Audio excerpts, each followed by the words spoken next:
I had big dreams of going to Olympic Games in LA 2028. Part of my spine just like broke and kind of like separated. That day, I just packed my things and I left and I never came back. European Youth Parliament became kind of my way of figuring out what's next. I didn't know what Arizona was. I never heard about Arizona. I was like, Arizona, where's that? I googled Arizona, pictures did not look great. I'm like, okay, so that's a desert. I don't know about that. I'm so grateful that I'm here today because I became Christian here in GCU thanks to my best friend. Been blown away today. I know, I'm telling you, Jordan's not usually speechless. Hello and welcome to the Honorable Mentions podcast. I'm your host for today, Dr. Merritt. I'm your co-host, Jordan Ward, and we are here with Daria, who I hear has an amazing story. So I can't wait to kind of get into that and hear you talk about many things that make Daria. Hit it.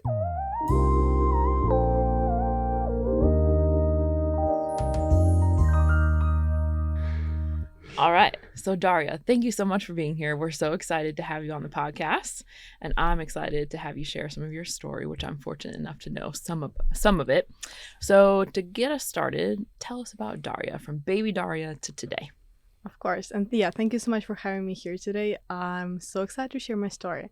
So starting back when I was born, back in Kyiv in Ukraine, I was born and grew up there. As a child, I was kind of like a problem child. I was very active, was doing a lot of things. So my parents, at the age of 5, decided to send me to rhythmic gymnastics, where I spent the biggest part of my life so far. I was doing it for around 13 years. And then at some point, I got into national team where I spent a year. Unfortunately, I had to step out from school. And during that year, I got an injury, so I had to quit this chapter. And then my second biggest chapter started. I came back to school. I started learning more about who I am as a person outside of just being an athlete. And I got into the European Youth Parliament, spent a lot of time there, traveled Europe, talked to a lot of people, mentored some people, and actually found out who I am and what I want to do. During that time, I got the dream to study in the United States. And around 2 years ago, I started applying to colleges. I was applying to different ones. Didn't get into my dream school, unfortunately, but God brought me to GCU, and I'm extremely grateful for where I am right now. Daria today is a sophomore honors college student studying business management. I'm also a student leader, doing a lot of fun things on campus. So amazing. For those of us who don't know what rhythmic gymnastics is, can you break it down? Of course. So I'm pretty sure that in the United States, the athletic gymnastics is more common. But what we love in Ukraine is rhythmic gymnastics. So we have different apparatuses like ribbon, clubs, ball, and it's also Olympic sport. We have either group or individual performances. At the time on the national team, I was in the junior group team. So we were performing 5 people at the time, and every Olympic season they change what exactly apparatuses, combinations there are.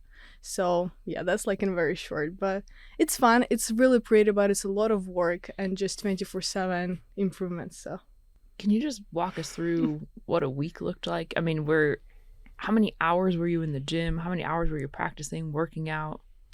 So it depends on how professional you're doing it, but when I was on the national team, I would say so during the active season. So during summer, it was kind of like a break if you're not participating in Olympics, which is just everyone but 2 people. So during the active period, Monday through Saturday, I would wake up at like around 7 a.m. At 8 or 9 a.m. I would be already in my gym, meeting with my coach, meeting with the rest of the girls my age. So we usually had division into junior and senior teams. They checked our weight. We started the first part of the day, was like, depending on what our coach is feeling like, it's like 4 to 5 hours just practicing, doing things.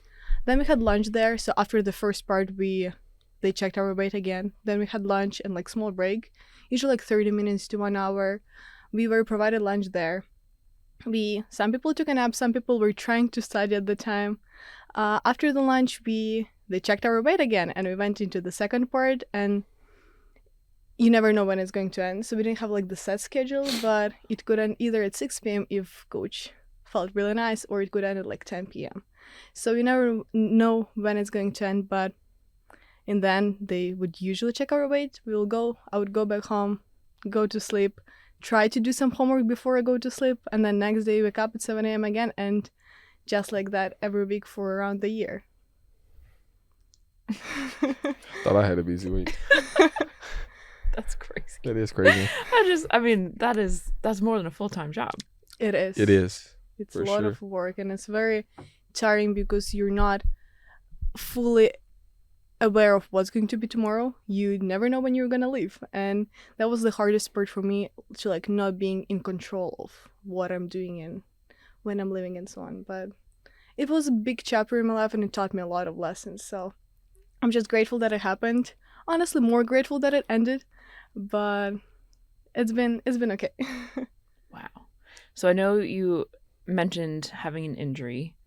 Whatever you're willing to help or share about that, I guess, and how that injury then led you into that next chapter of your life.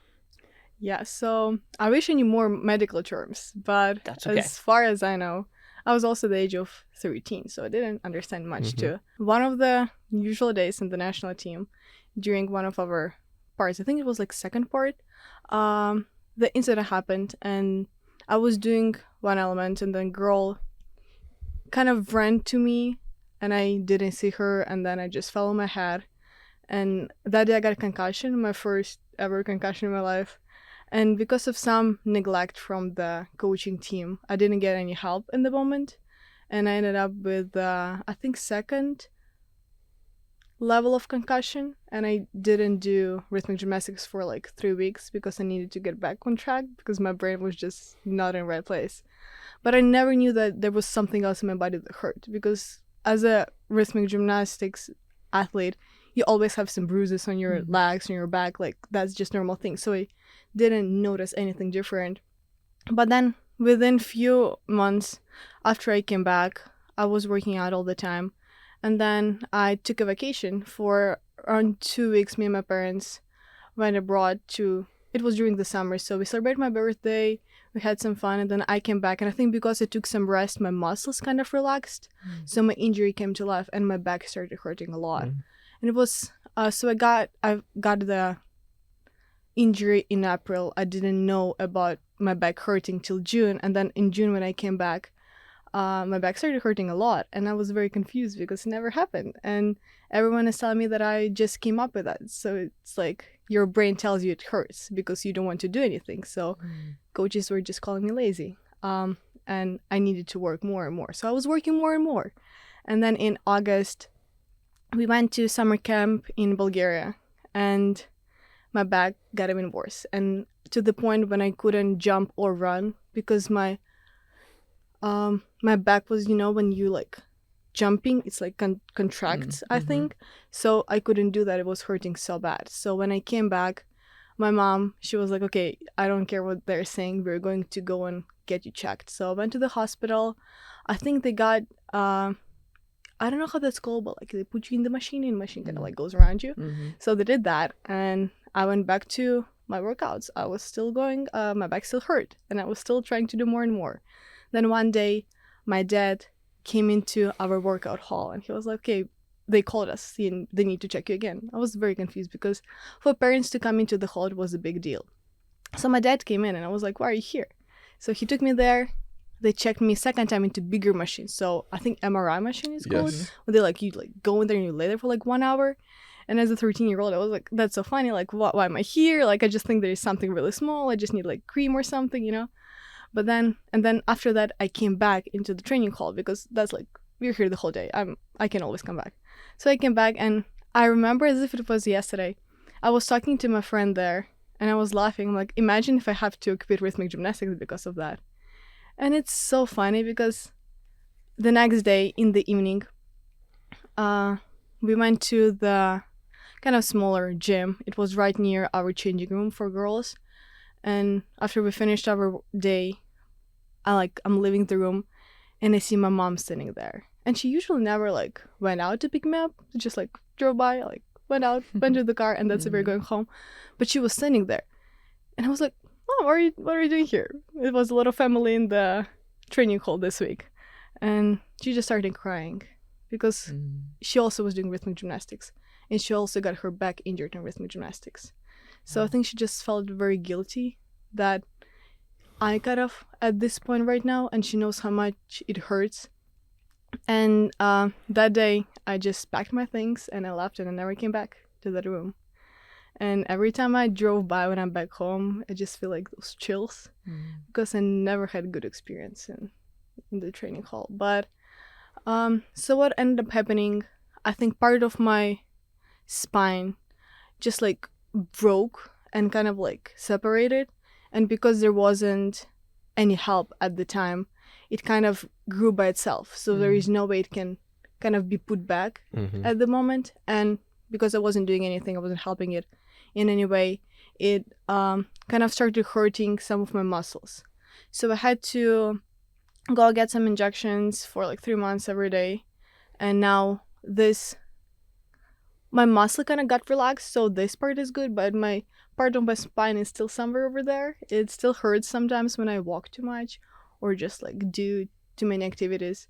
But I'm grateful that I can move, that I can live, and that it kind of motivated me to do something better with my life, I would say. So yeah, that's it about my injury.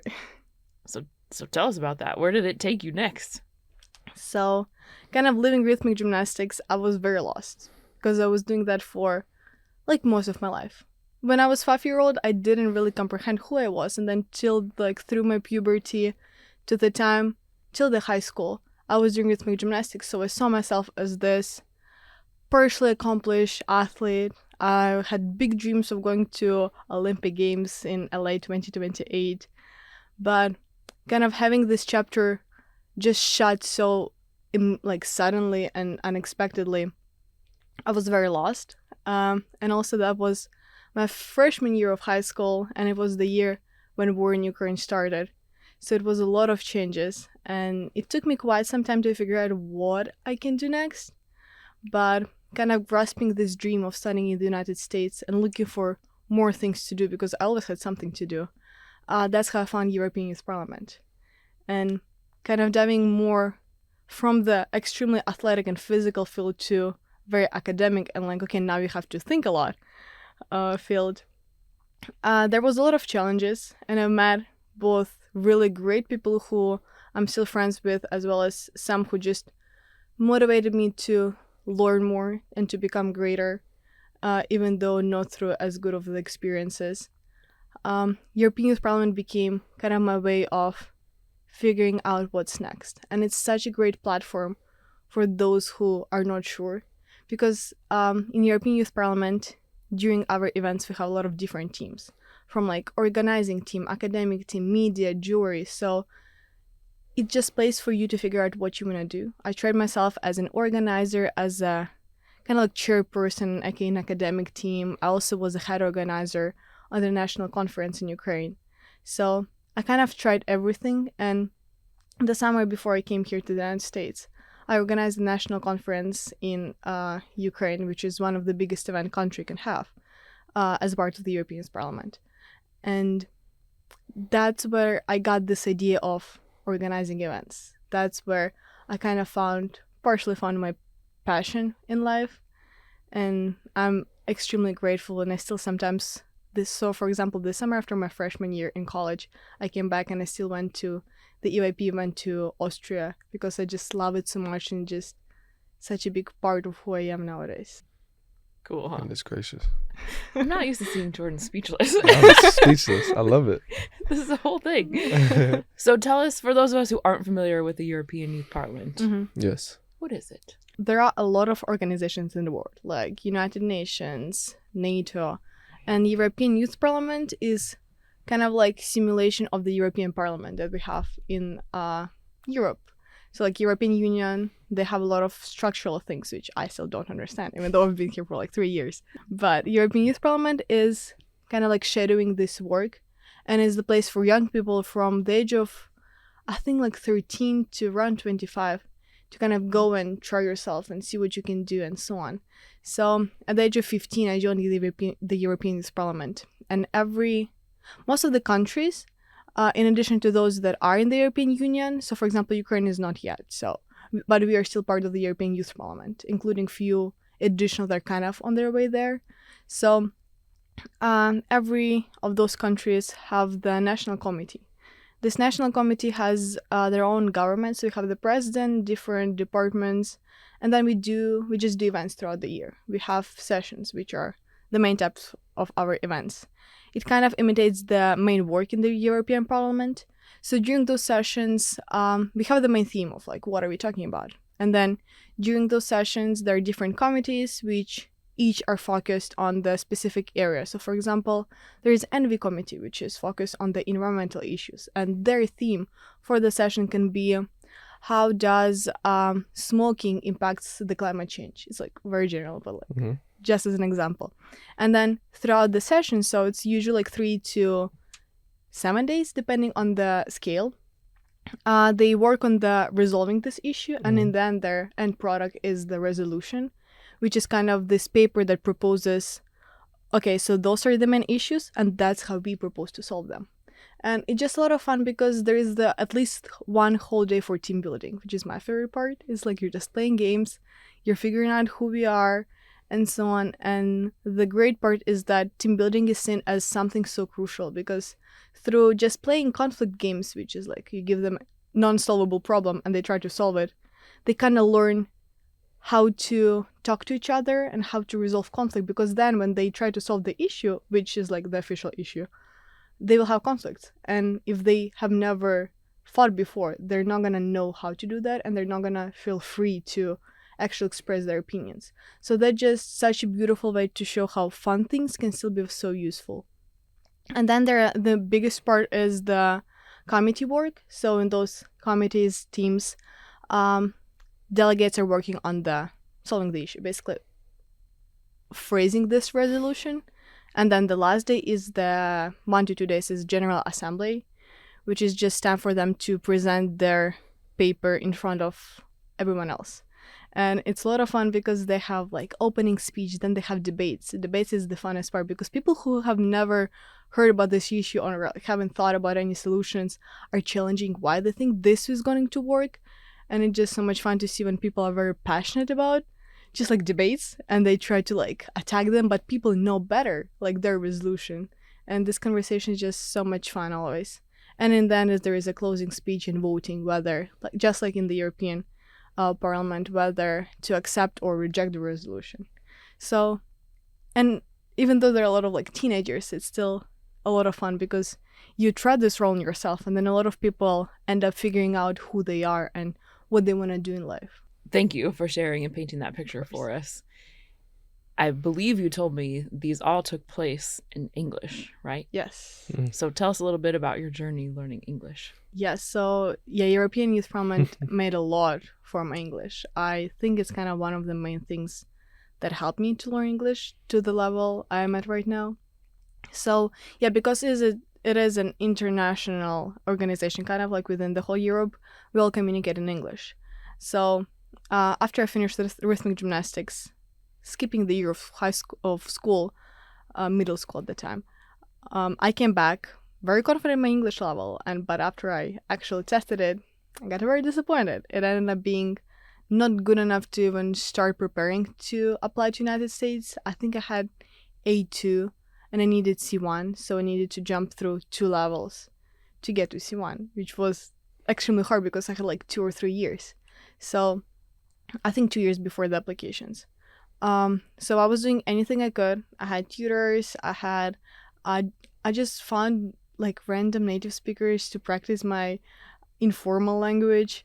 I was watching a lot of podcasts, both academic and just fun podcasts, to kind of like learn the slang and all those words that people use when they just like normally communicate in the day-to-day life.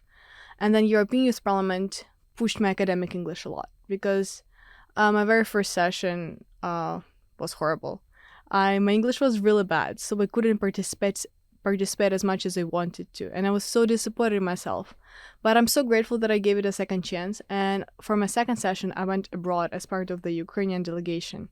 So I went to Lublin. It was in Poland. It was a regional session, and we had like 4 people from Ukraine. And luckily, that I think now, I didn't get into committee with anyone from Ukraine. So I was hanging out with a bunch of Polish people. And again, I'm very grateful, but they all knew English pretty well. And to make me feel included, they were speaking English all the time. And we all were living in the same room. And on day 2 or 3, I think, I called my parents and I was talking to them. And it was for the first time in my life when I just had some of the English words come out of my mouth and I couldn't translate them to Ukrainian because my brain was thinking in English for the very first time.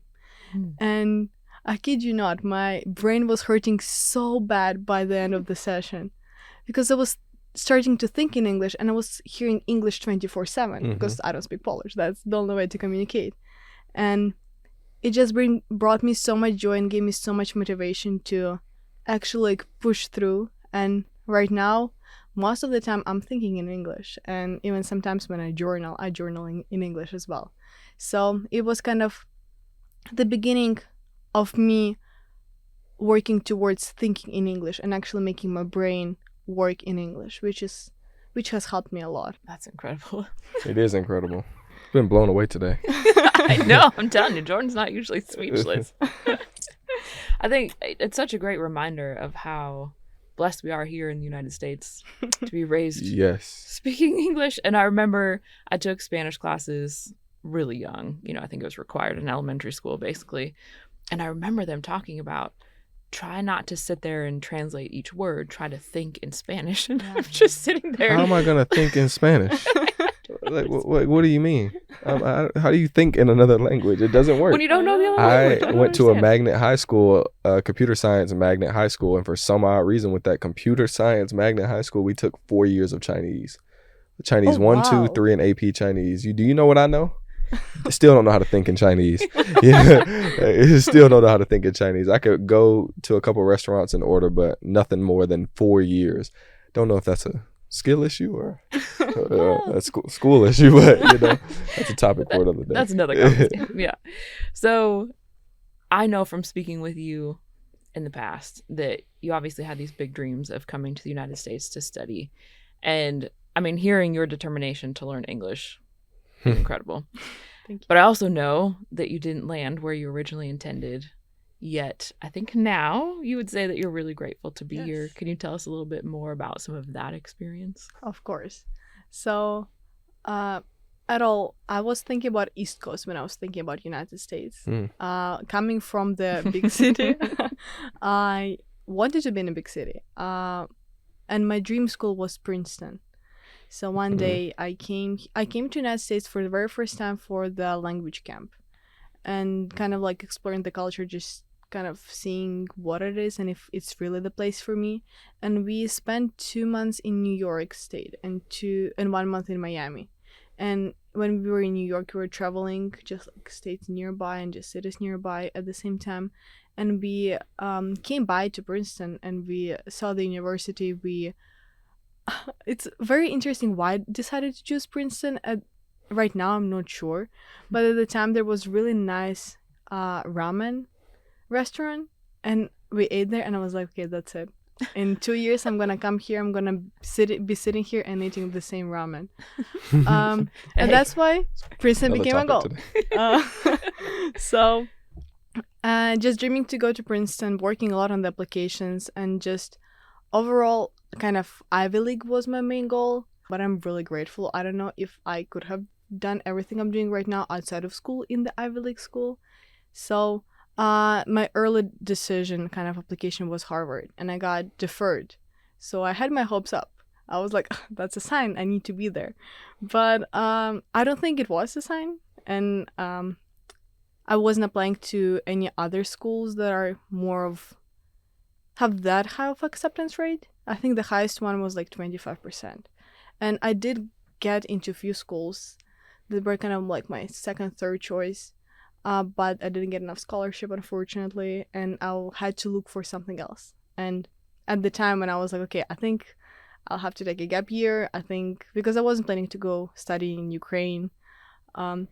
Just not something I saw myself doing. And I was just craving to get away from Kyiv, get away from Ukraine, and just needed to be just by myself and like have this separation from my parents. And then from my mom's friend, I heard about GCU, because her goddaughter actually graduated last year from nursing program, and she also was an honor student. So Nice. I heard about GCU and I was like, huh, GCU. I Googled it, and Arizona didn't tell me anything. I was like, Arizona, where's that? I Googled Arizona, pictures did not look great. I'm like, okay, so that's a desert. I don't know about that. But then I Googled Yeah. GCU and I looked at the campus and I was like, that looks pretty cool. It doesn't look like Arizona. So I decided to apply. Lo and behold. Yeah, but I decided to apply. And then I got the message from my UAC. So the counselor was kind of like helping me to process everything. And he was like, yeah, so yeah, now we need your transcript. I'm like, okay, transcript, like, let's see. Sent him transcript. And then I got congratulations email. And I was like, congratulations for what? And I think I got accepted. And I got my budget sheet. So I kind of saw that it was affordable and I actually could go here. And at this point, after getting so many rejections, I was so ecstatic because I saw the way out. And I got one of the biggest scholarships that international students could get, and it helped me a lot. So I started working towards coming here to GCU. I actually got my visa 2 weeks before my flight, which was very last minute. I booked my flight after I came out from US Embassy, after I got a yes for my visa. And I got my housing 3 days before I came here. I didn't know what to expect. I didn't know what Arizona was. I never heard about Arizona like 3 months before I actually came here. So it was a very interesting shift and change. And I just came here with the mindset of whatever happens, happens. And I'm just gonna accept every new challenge. And I'm so grateful that I'm here today because I became Christian here in GCU thanks to my best friend. And I met some of the greatest friends I have now. I'm doing a lot of things that I'm actually passionate about. And I'm learning something that I wasn't planning on learning to all the schools I was applying to study international relations, politics, or economics. Right now I'm doing business management, which is not on the same alley at all. So I just think all those very kind of, I would say aggressive to me personal rejections opened one of the greatest doors to my new stages in life. Well, I think we can go to the lightning round. Yay. So, well, how we do this here is we're going to give you 30 seconds per question. If if you want to expand more on it, obviously go ahead. Okay. But we want you to be quick. We want you to be fast on some of the questions that we would go and carved out for you, okay? Okay. Are you ready? Yes. Say, I'm ready. I'm ready. Oh, Let's ladies go. and gentlemen, Daria is ready. All right. Number 1, aside from family and friends, what is one thing that you miss most about Ukraine? Oh, public transportation. Oh, public. Yes. Nice. Yes. I have to ask you to elaborate on that. So, like, do they? Go ahead. It's so easy for me to get wherever I need back in Kyiv.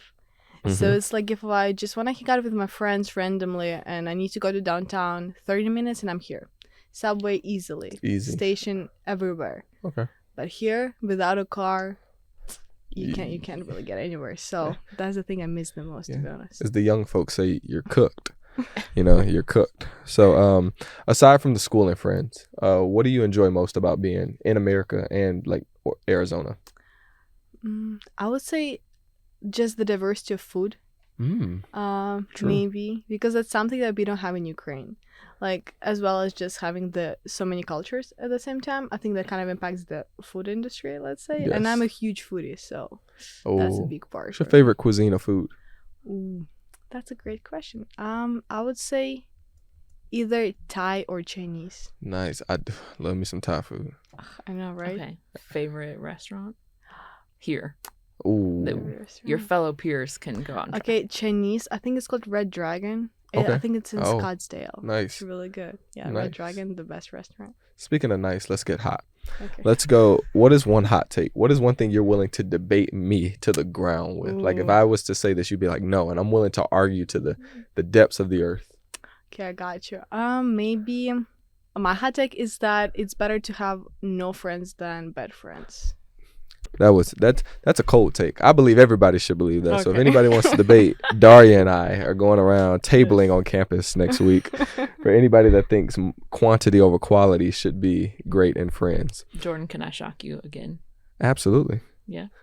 So hopefully, maybe, not making promises, but I hope to bring Daria back for another Absolutely podcast episode. I love that. I would love it. Because she's actually done a TED Talk. Oh.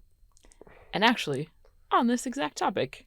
Yes. So I'm just gonna drop that there for now, but we're gonna leave it there Okay. because we'll come back to it. I want to be there for this. I want to be in the second podcast. I want to be Beautiful. co-hosting it again. So great. I would love to have you back. But all right, what is your favorite scripture or quote?